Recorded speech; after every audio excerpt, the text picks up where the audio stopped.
You know what it feels like when your own child looks you in the eye and tells you everything you've built means nothing unless he gets his share right now. I raised my son Jacob for 32 years. I sacrificed everything to give him opportunities I never had. And last Tuesday, he walked into my kitchen, slammed a lawyer's letter on the counter, and demanded I give him his inheritance. While I'm still alive, never thought I'd become one of those mothers. The kind who ends up estranged from her child over money. The kind who gets blindsided in her own home by someone she carried, nursed, and protected.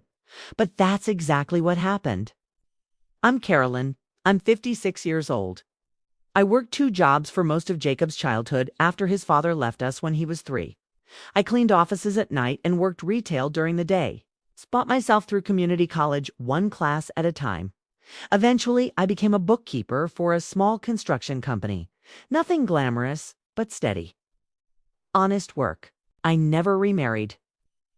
I focused on Jacob. I paid for his college education in full. No loans, no debt. I helped him buy his first car. I gave him the down payment for his condo when he turned 28. I thought I was setting him up for success. I thought I was being a good mother. Jacob always had a sense of entitlement. I saw it, but I made excuses. He was an only child. Maybe I spoiled him. Maybe I overcompensated for his father's absence. When he complained about his job, I listened. When he needed money for a business idea that never materialized, I helped. When his girlfriend left him, I was the shoulder he cried on. But something shifted last year. Jacob started asking questions about my finances. How much was my house worth? Did I have a retirement account? What was my life insurance policy? At first, I thought he was concerned about my future, making sure I had enough saved, being a good son. I was wrong. 3 months ago, he started dropping hints about his share. He'd say things like, "When I inherit the house, I'm going to renovate it." Or, most parents give their kids access to accounts early, so there's no hassle later. I brushed it off. I told myself he was just thinking ahead. Planning for a future I didn't want to think about. Then last Tuesday happened. I was making coffee when Jacob walked in. He didn't call first. He just used the key I'd given him for emergencies. His face was hard, cold. He pulled a manila envelope from his bag and placed it on the counter. "What's this?" I asked. "A letter from my lawyer." He said, "I need you to sign over your assets now.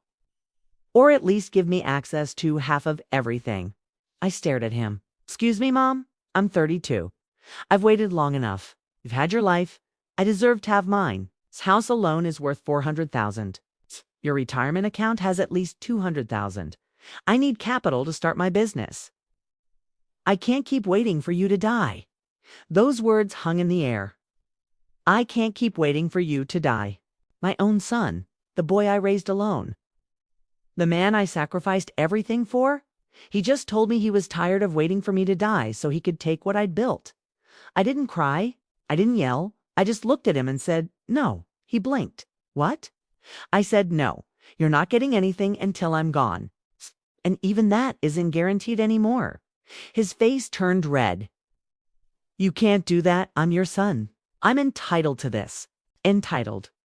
I set my coffee down. "Kay gave you everything. I paid for your education. I helped you buy a car. Kay gave you $20,000 for your condo. You've never gone without. That's your job," he said. "You're supposed to provide for me. You're 32 years old. My job ended when you turned 18. He grabbed the envelope. "This is ridiculous. Other parents help their kids. Other parents understand that wealth should be shared within families. Other parents have children who are grateful, who visit because they want to, not because they want something." That's when I saw it. The real Jacob, the mask slipped. His eyes went cold. "You're being selfish," he said. "You're sitting on hundreds of thousands of dollars while I'm struggling. You know how hard it is out there? Do you know what rent costs? What it takes to start a business?" "Yes," I said quietly. "I do, because I did it all without a mother's money. I did it working 2 jobs and going to school at night. I built this life from nothing. And you want me to just hand it over because you're tired of working for it yourself?"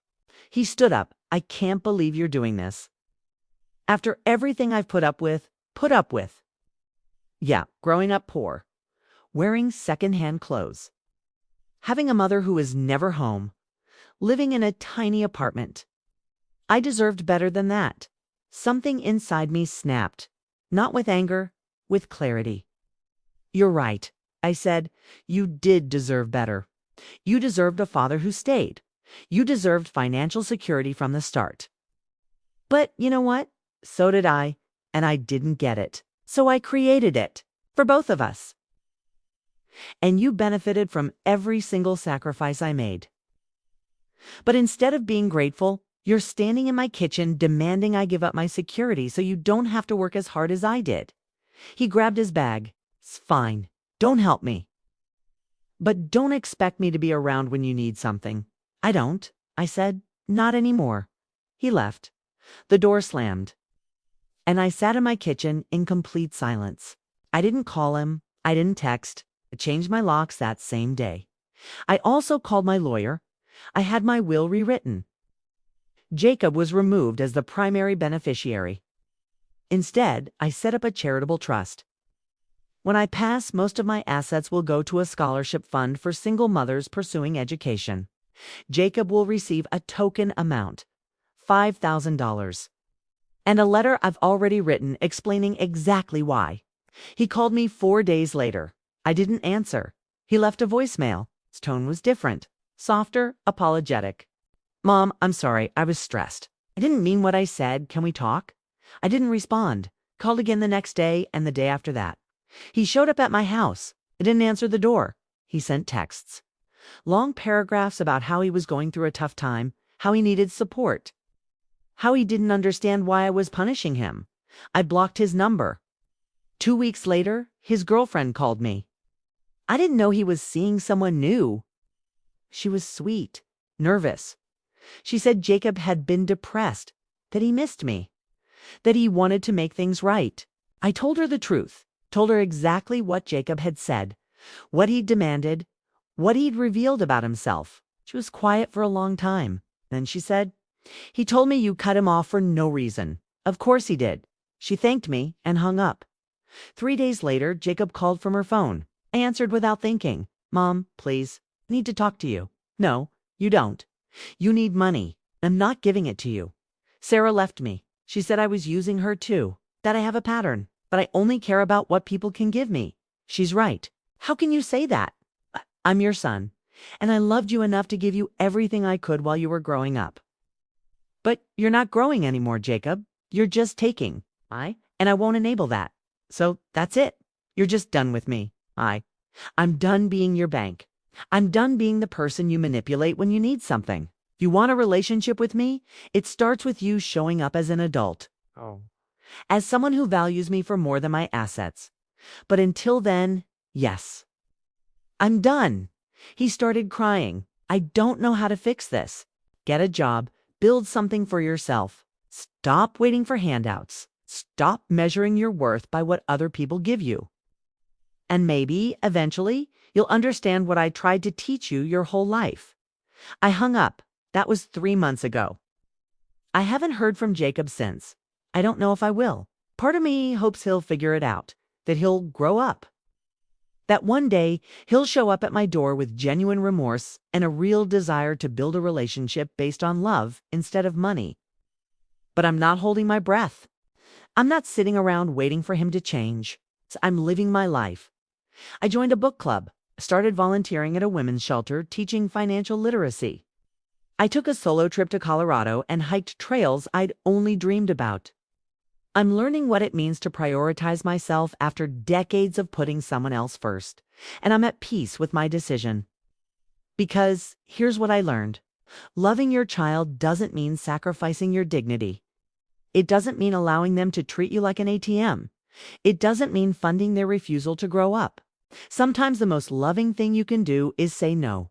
Sometimes the greatest gift you can give is the chance to struggle, to fail, to learn that nothing worth having comes easy. Jacob wanted his inheritance while I was still alive. What he didn't understand is that an inheritance isn't just money. It's the values you pass down, the lessons you teach, the example you set. And the lesson I taught him in my kitchen that Tuesday morning was this: you are not entitled to the fruits of someone else's labor just because you share their DNA.